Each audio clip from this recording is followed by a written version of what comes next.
rentrer plus en détail dans le thème, etc., je vous invite à faire la mise à jour de WordPress. Donc moi je suis à la 5.2.2, suivant là à quel moment vous allez visionner cette formation, ne sera pas forcément à la même, mais voilà, donc on va tout simplement la mettre à jour. Veuillez faire la mise à jour maintenant. Je clique dessus,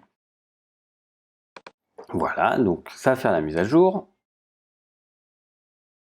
Donc, mettre à jour. Maintenant, vous pouvez mettre à jour la version US ou la version FR, hein, suivant si vous préférez en anglais ou en français. Moi, je vais rester en français. Je fais la mise à jour. Je vous conseille de la faire qu'une fois. Après, surtout au début, elles sont valables quand même assez de temps. Ça permet d'avoir des mises à jour sur certains thèmes, mais surtout aussi sur des niveaux de sécurité ou autres. Donc voilà, hop, voilà, vous voyez, gardez votre site en sécurité. Donc il a corrigé des bugs. Il a également vérifié des éléments, donc voilà. Donc tout est bon. Les crédits, c'est ce qu'il a fait, etc. Liberté, les nouveautés, donc voilà. C'est les nouveautés qui sont faites. Normalement, c'est assez rapide et vous pouvez aller tout en bas, cliquer sur l'accueil et vous revenez sur la même chose.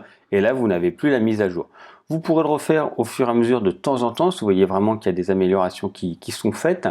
Voilà, je pense que quand vous allez le télécharger, elle va être déjà assez récente, mais pensez à le faire de temps en temps, tous les 6 mois, regardez, si vous ne revenez pas tout le temps pour écrire des sites, des blogs, des commentaires, revenez de temps en temps sur l'interface pour voir s'il n'y a pas des mises à jour, surtout au niveau de la sécurité. Donc voilà, pour la mise à jour, c'est très simple, faites-la et on va passer sur les thèmes.